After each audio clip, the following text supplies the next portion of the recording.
পার্টিতে বাণীর অনেক বড় বিপদ দেখে ঈশানীকে সমস্ত সত্যিটা জানিয়ে দিল নয়নতারা। হ্যাঁ বন্ধুরা, সম্পূর্ণটা জানতে ভিডিওটা প্রথম থেকে শেষ পর্যন্ত দেখতে থাকুন।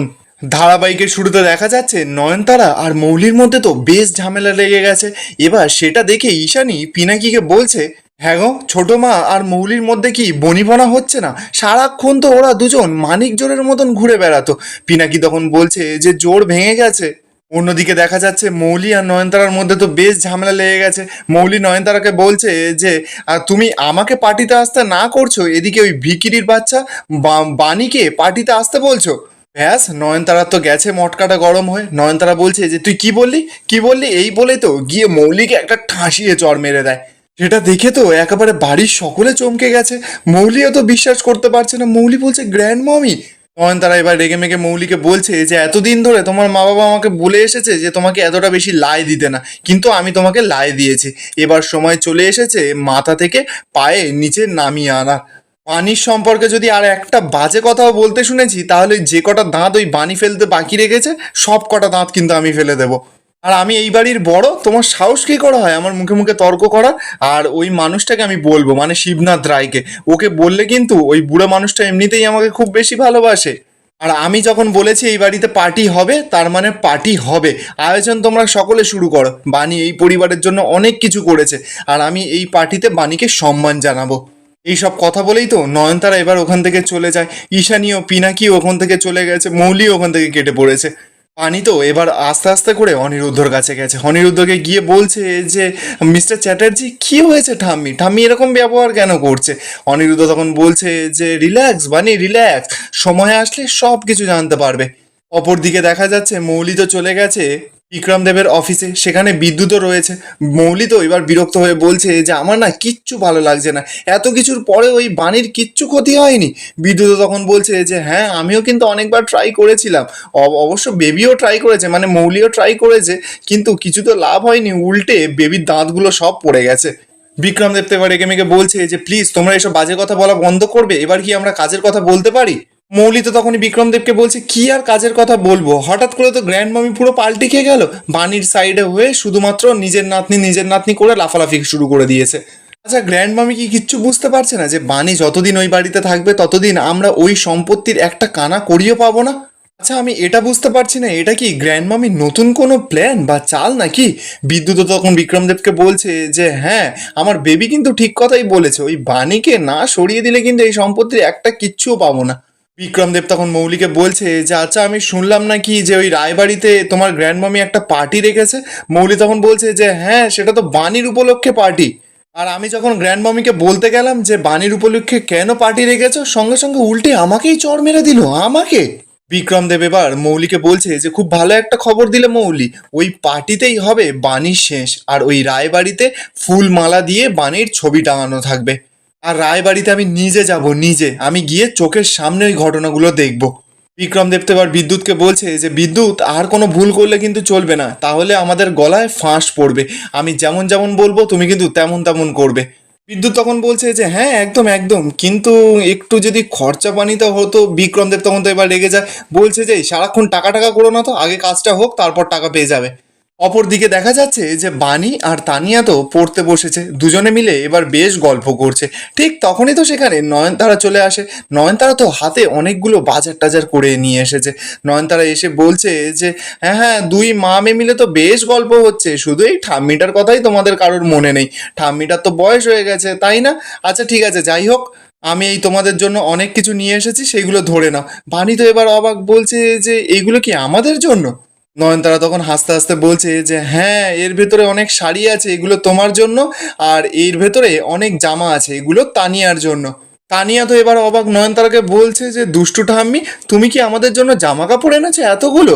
নয়নতারা তখন বলছে যে হ্যাঁ কালকে পার্টি তো, কালকে তোমরা সকলে এই জামা কাপড়গুলো পরবে, আমি কিন্তু কোনো অজুহাত শুনবো না। বানি তো এবার নয়নতারাকে বলছে না ঠাম্মি আমাদের ক্ষমা করবেন, আমরা এগুলো নিতে পারবো না, আমাদের তো জামা কাপড় আছে, আর যেগুলো আছে সেগুলো দিয়েই আমরা চালিয়ে নেব, আমরা এগুলো নিতে পারবো না। কিন্তু এই যে আপনি আমাদের জন্য ভেবে এনেছেন তার জন্য সত্যি অনেক ধন্যবাদ, আর আমাদের পক্ষে কিন্তু এখন এগুলো নেওয়া একদমই সম্ভব নয়। নয়নতারা তখন বলছে যে ঠাম্মি কিছু দিলে একদম না করতে নেই, আর তুমি যদি এগুলো না নাও তাহলে কিন্তু আমি খুব রাগ করব। ঠিক তখনই তো সেখানে অনিরুদ্ধ চলে আসে। অনিরুদ্ধ এসেই বলছে যে কি হচ্ছে এখানে। তানিয়া তখন অনিরুদ্ধকে বলছে যে দেখো না বাবা, দুষ্টু দিদা আমাদের জন্য জামা কাপড় এনেছে। নয়নতারা তখন বলছে যে হ্যাঁ, কিন্তু তোমার বউ তো এগুলো নিতেই চাইছে না। অনিরুদ্ধ তো এবার বাণীকে বলছে যে না না, এটা কিন্তু একদম খুব খারাপ ব্যাপার। ঠাম্মি জামা কাপড় নিয়ে এসেছে, আর না নিলে তো ঠাম্মির মনটা খারাপ হয়ে যাবে, নিয়ে নাও। অনিরুদ্ধ তো এবার ইশারা করে বাণীকে বলছে যে নিয়ে নিতে। বাণী এবার কি করবে, ঠাম্মিকে বলছে যে আচ্ছা ঠিক আছে, আমি এগুলো নিচ্ছি, অনেক অনেক ধন্যবাদ। নয়নতারা তো এবার যখনই ওখান থেকে চলে যেতে যাবে, হঠাৎ করে ধনপতির ছবিটা তো বাণীদের ঘরে দেখে। নয়নতারা এবার নকুলের কথাগুলো ভাবতে শুরু করে দিয়েছে। নয়নতারা সঙ্গে সঙ্গে তো এবার ধনপতি নমস্কার করে মনে মনে বলছে যে ধনপতি তোমার অসংখ্য ধন্যবাদ গো। নয়নতারা তো এবার একার মতন একা বলছে যে আজকে যদি ধনপতি বেঁচে থাকতো তাহলে ওর নামে একটা আমি মন্দিরই বানিয়ে দিতাম। অনিরুদ্ধ তখন নয়নতারার সঙ্গে মজা করতে করতে বলছে যে ঠাম্মি এখনো কিন্তু সময় আছে, তুমি বানিয়ে ফেলতে পারো। নয়নতারাও তো অনিরুদ্ধর কথা এবার বিশ্বাস করে নেয়, বলছে যে হ্যাঁ তুমি একদম ঠিক কথা বলেছো, দাঁড়াও আমি শিবনাথ রায়ের সঙ্গে একবার কথা বলি, বানিয়ে ফেললে বেশ ভালোই হয় বলো। এবার তো নয়নতারা ওখান থেকে চলে যায়। বাণী এবার তানিয়াকে বলছে যে মাম্মাম তুমি একটু খেলা করবে এসো, এই বলেই তো তানিয়াকেও ঘর থেকে বের করে দেয়। বাণী তো এবার অনিরুদ্ধর কাছে গেছে, অনিরুদ্ধকে গিয়ে বলছে যে মিস্টার চ্যাটার্জি কি হয়েছে এবার ব্যাপারটা পুরো খুলে বলুন তো। অনিরুদ্ধ তখন সরাসরি নাটক করে করে বলছে যে কই কিচ্ছু না তো। বাণী তো এবার রেগে যায়, বলছে যে দেখুন মিস্টার চ্যাটার্জি, আপনি কিন্তু শিশুর মতন একদম নাটক করবেন না। ঠাম্মির এই হঠাৎ পরিবর্তনের পেছনে নিশ্চয়ই আপনার কোনো হাত আছে। অনিরুদ্ধ তখন নাটক করছে, বলছে যে আমার না না, সেরকম কোনো কিছু হাত নেই তো। অনিরুদ্ধ তো বাণীকে কিছুতেই বলতে চাইছে না, কিন্তু বাণী তো অনিরুদ্ধকে ছাড়বেই না। বাণী এবার শেষমেশ অনিরুদ্ধর হাতটা পেছন থেকে চেপে ধরেছে, বলছে বলুন আগে তারপরে হাতটা ছাড়বো। অনিরুদ্ধ এবার কি করবে, বাধ্য হয়ে বাণীকে সমস্ত ঘটনাটা খুলে বলে। বাণী তো এবার সবটা শোনার পর বলছে যে একদম আপনি ঠিক কাজ করেছেন, এদের মুখ থেকেই স্বীকার করাতে হবে যে এরা কি কি কাজ অন্যায় করেছে, কত মানুষের এরা জীবন নষ্ট করেছে, আর আমার কাছ থেকে ঠিক কি কি কেড়ে নিয়েছে। অনিরুদ্ধ তো বাণীর মুখে এইসব কথা শুনেই অবাক, বলছে বাণী তুমি এইসব কথা বলছো। বাণী তখন বলছে যে হ্যাঁ মিস্টার চ্যাটার্জি, এদেরকে জব্দ করতে গেলে এদের মুখ থেকে এইসব কথাগুলো বের করতেই হবে। যুদ্ধ তো তখন বলছে যে হ্যাঁ, পাপীদের বিনাশ করতে গেলে না কখনো কখনো ভালো মানুষদেরও একটু আঙুলটা বেঁকাতে হয়। আর ভালো মানুষ যখন আঙুল বেঁকায় তখন তার ফল কি হতে পারে সেটা শুধু এবার তুমি দেখো।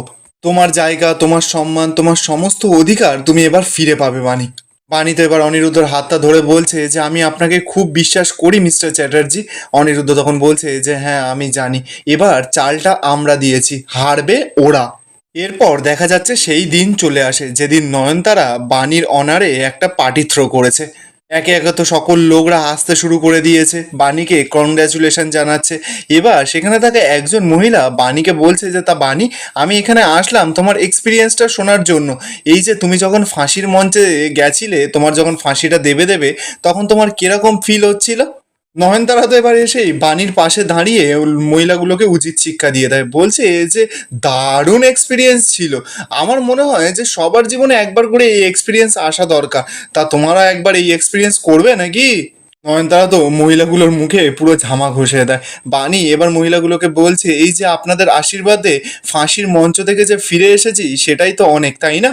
মহিলাগুলো তো আর কোনো উত্তর ফুত্তর না দিয়ে নয়নতারার দিকে তাকাতে তাকাতে চলে যায়। নয়নতারা তো এবার রেগে মেগে বলছে যে আবার আমার দিকে তাকাচ্ছে, কেমন লেগেছে ফাঁসির মঞ্চে, সালা ইচ্ছা করছিল না যে ফাঁসিটা গলায় ঝুলিয়ে একবার দেখিয়ে দিই কেমন লেগেছে। সকলে তো এবার নয়নতারার কথা শুনে হাসাহাসি শুরু করে দিয়েছে। বাণী এবার বলছে যে ঠিক আছে আমি যাই, ওদিকে গিয়ে একটু সকলের হাতে হাতে খাবারগুলো দিয়ে দিই। নয়নতারা তো সঙ্গে সঙ্গে বাণীকে আটকায়, বলছে যে না না একদম যাবি না, তুই আজকে কোনো কাজ করবি না, আজকে সব কাজ আমি করব। এই বলেই তো নয়নতারা গিয়ে দেখা যাচ্ছে যে সকলের হাতে হাতে খাবার দিয়ে দিচ্ছে। সকলে তো সেটা দেখে পুরো গাল হাঁ হয়ে যায় যে নয়নতারার মধ্যে এত পরিবর্তন। আর এখানেই আজকের এপিসোডটা শেষ হয়ে যায়। আপনাদের কি মনে হচ্ছে, নয়নতারাই কি শেষমেশ বলে দেবে যে বাণী ঈশানীর মেয়ে? কমেন্টে আপনাদের মতামতটা অবশ্যই জানাবেন। আর ভিডিওটা ভালো লেগে থাকলে চ্যানেলটা অবশ্যই করে সাবস্ক্রাইব করে যাবেন।